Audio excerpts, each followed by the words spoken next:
अब मैं आपको इस वीडियो में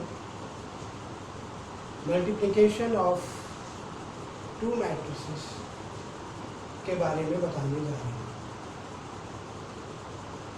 जब आपको एडिशन ऑफ टू मैट्रिक्स या सब्ट्रैक्शन ऑफ टू मैट्रिक्स के बारे में बताया गया था तो आपसे ये कहा गया था कि एडिशन या सब्ट्रैक्शन करने से पहले you have to check that the order of the both matrix should be same. अगर ऑर्डर सेम नहीं है तो उनका ना तो एडिशन हो सकता है और ना ही सब्ट्रैक्शन हो सकता है। ऐसे ही कंडीशन है मल्टीप्लिकेशन ऑफ टू मैट्रिक्स,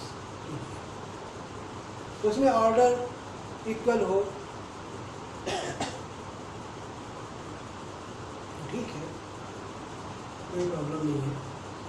लेकिन अगर ऑर्डर इक्वल नहीं है तो भी मल्टीप्लाई हो सकता है, बट कंडीशन इज कि हम मैट्रिक्स को किस तरह से मल्टीप्लाई कर रहे हैं, मतलब पहले मैं किस मैट्रिक्स का रख रहा हूँ और उसके बाद कौन सा, यानी a इंटू बी निकाल रहा हूँ या b इंटू ए निकाल रहा हूँ। ये बड़ी इंपॉर्टेंट बात है। अच्छा चलो मान लिया आप a इंटू बी निकाल रहे हैं, तो जब a इंटू बी निकाल रहे हैं तब आपको ये चेक करना होगा, ध्यान से सुनिएगा, आपको ये चेक करना होगा कि मैट्रिक्स A में जितने कॉलम हों मैट्रिक्स B में उतनी ही रो होनी चाहिए। बस ये इम्पॉर्टेंट बात है कि for product of two matrix the number of column in the first matrix should be equal to the number of row in the second matrix. अब पहले में कितनी रो है, दूसरे में कितनी कॉलम है, इसका मैट्रिक्स के मल्टीप्लिकेशन से कोई लेना देना नहीं है। हाँ, इसकी ज़रूरत तब पड़ती है जब हमको ये पता करना हो कि मल्टीप्लिकेशन के बाद जो मैट्रिक्स आएगी वो किस ऑर्डर की होगी। यानी a इंटू बी निकाला गया तो प्रोडक्ट ऑफ टू मैट्रिक्स जो आया वो उसका ऑर्डर क्या होगा, वो कैसे डिसाइड होगा। प्रोडक्ट ऑफ टू मैट्रिक्स में उतनी ही रो होगी जितनी पहले यानी मैट्रिक्स A में रो थी, और उतने ही कॉलम होंगे जितने मैट्रिक्स B यानी सेकेंड वाली मैट्रिक्स में होंगे।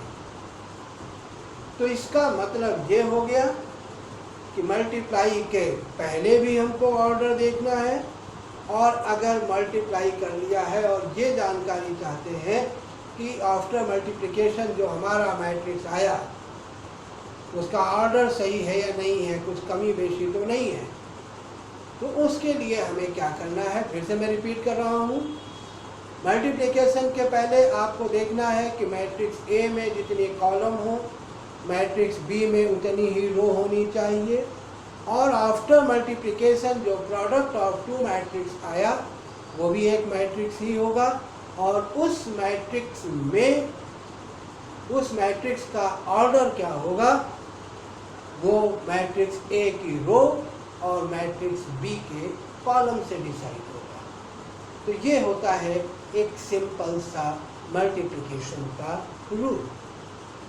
अब सपोज कीजिए you have a matrix A11, A12, A21, A22. It's a matrix of order 2 by 2. And then we suppose we have a second matrix B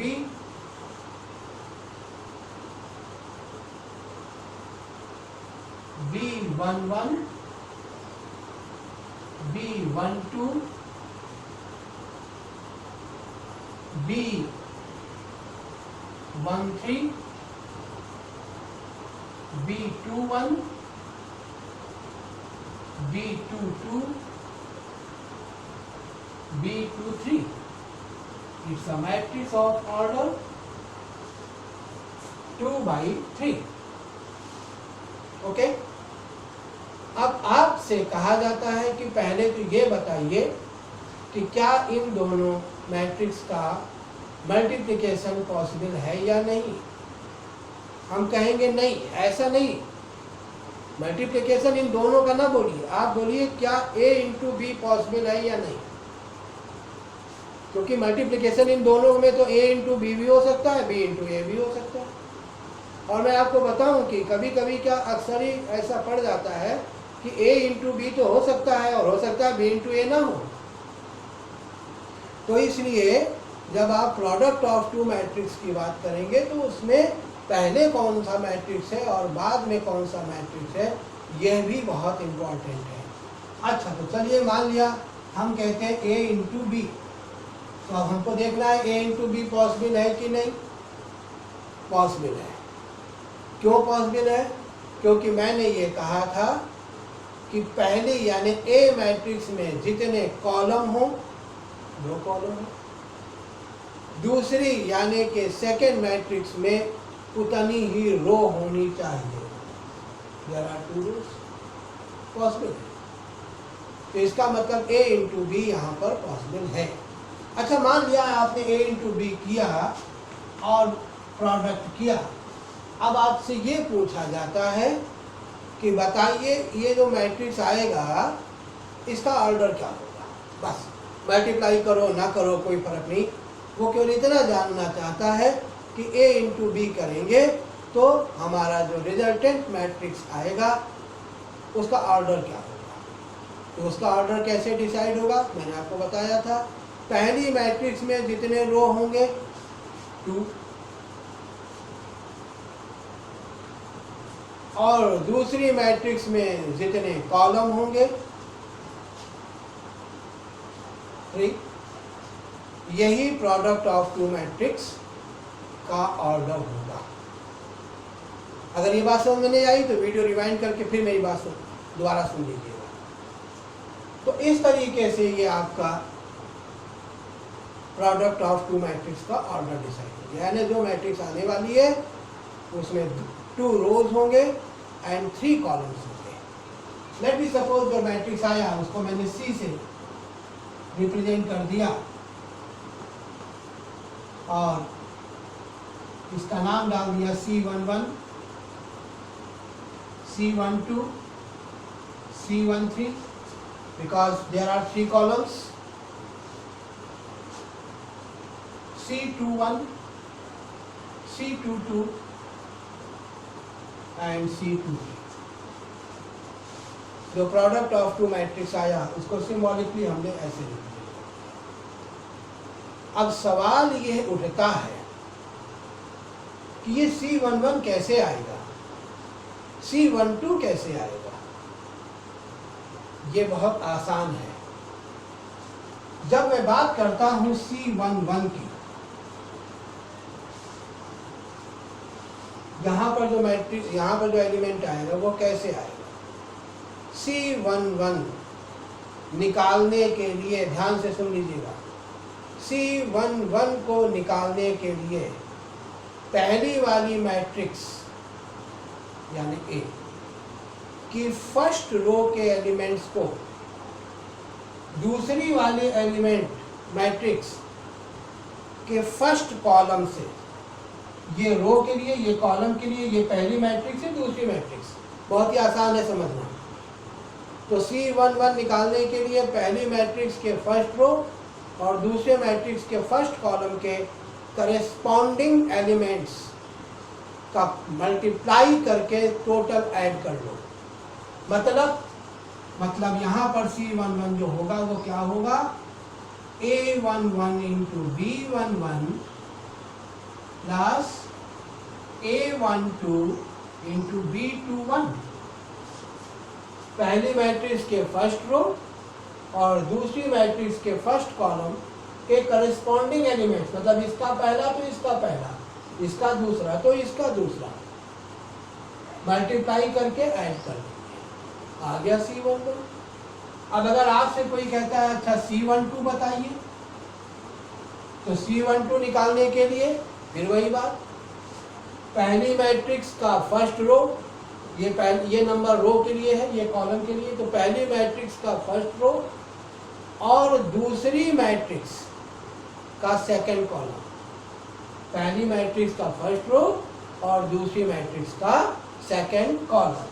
तो ये कैसे आएगा, ध्यान से देखिएगा, A11 B12 करस्पॉन्डिंग एलिमेंट्स का मल्टीप्लाई होना है, पहले नंबर को पहले से और दूसरे नंबर को दूसरे से।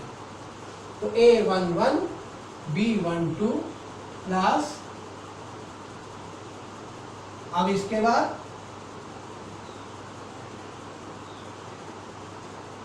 A12